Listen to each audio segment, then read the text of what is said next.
Ассалаумағалейкум тарихсүйер қауым. Бүгінгі әңгімеміз селжук тайпалары, яғни Осман империясының іргетасын қалаушы халық селжуктар жайлы болады. Әңгімемді бастамас бұрын каналды қолдап, лайк басып, комментарий жазып кетіңіздер. Селжук тайпалары тарихи деректерде 10-11 ғасырларда кездеседі, яғни сол жердегі Арал теңізі мен Каспий теңізінің ортасындағы мекендеткен Хазар қағанатына бағынышты деп жазады басшысы Дукат және оның ұлы Селжук жайлы. Кейін белгісіз себептермен Хорезмдегі Жент қаласына көшіп қоныс аударып, сонда 107 жасында Селжук қайтып, ең алғашқы рет селжук тайпалары мұсылмандық қабылдайды. Бұл мұсылман әлемде үлкен жетістікке, яғни үлкен өзгерістерге алып келеді. Барша түркі жауынгерлері, яғни түркі тайпаларының мұсылмандыққа бет бұруына. Сол замандарда Хорезм жері екіге бөлінуі, яғни Қарасанда газнавидтер мен ал Хорезм екінші бөлігінде Қараханит мемлекетінің пайда болуы. Селжуктар қатарына ұлы даладан, яғни Қарақытайдан қашқан дала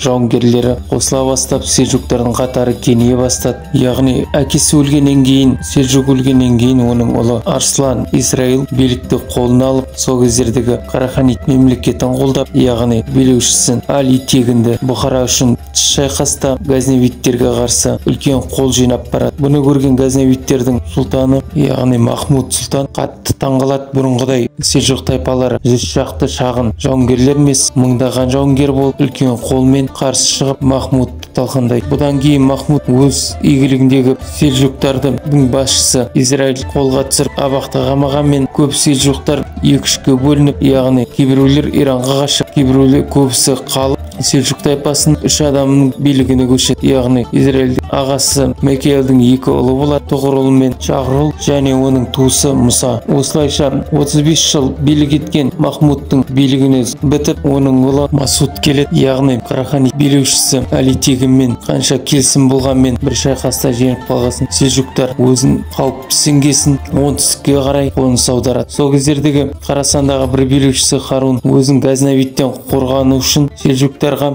Қарасаннан жер береді, яғни жаудан қорғануға көмектеседі деген келісіммен келіп. Селжук тайпалары Қарасанға келгеннен кейін газнавидтің сұлтаны Масудқа хат жазады, яғни оған жер беруін және осы Қарасанда қоныстауына рұқсат етуін, әйтпесе барар басқа жері қалмаған жайлы. Бірақ газнавидтің сұлтаны Масуд бұрын соңды шайқастарда көрген селжуктардан қауіптенгесін рұқсат бермей, үлкен шайқас болады. Масудтың үлкен әскері және Индиядан басқа жақтан алып келген пілдері мен ауыр сауыт әскері жеңіл киінген селжук атты әскерінен жеңіліс табылып, селжуктардың талап еткен келісіміне келісуге тура келеді. Бірақ сол жағдайда селжуктар басымдығын өздерін толық пайдаланғысы келгесін, одан да көп талаптар қоя бастайды. Газнавидтер мен селжуктар арасында екінші шешуші шайқас болып, ода да селжуктар жеңіске жетіп, өз жеңістеріне сенбегені соншалықты, яғни Масуд сұлтанның Үндістанға кетіп қалған толыққан сенбегесін, біраз уақыт көшпенді селжуктар өзінің жылқыларының қасынан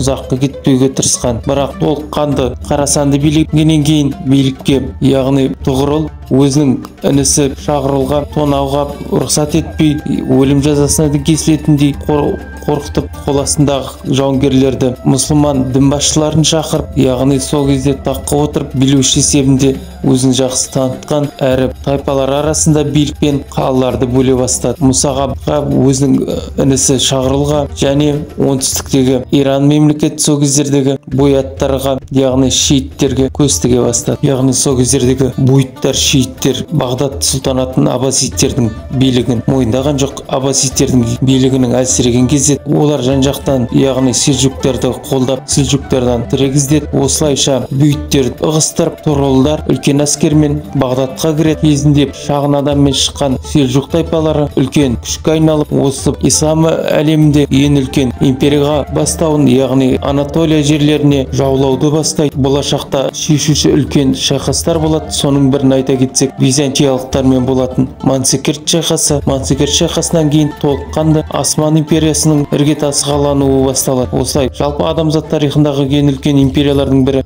Осман империясының іргетасы қаланады. Жалпы үлкен көптеген билеушілер болады Осман империясының. Сол жайлы білгілеріңіз келсе, комментарийға жазып кетіңіздер. Каналды қолдап, лайк басып, ойларыңызды жазыңыздар, жан-жаққа таратсаңыздар, каналдың дамуына үлкен үлес қосыңыздар, және астыдағы қоңырауды басып жіберсеңіздер, дер кезінде уақытылы жаңа шығарылымдарды біліп отырасыздар. Толық тыңдағандарыңызға көп рахмет.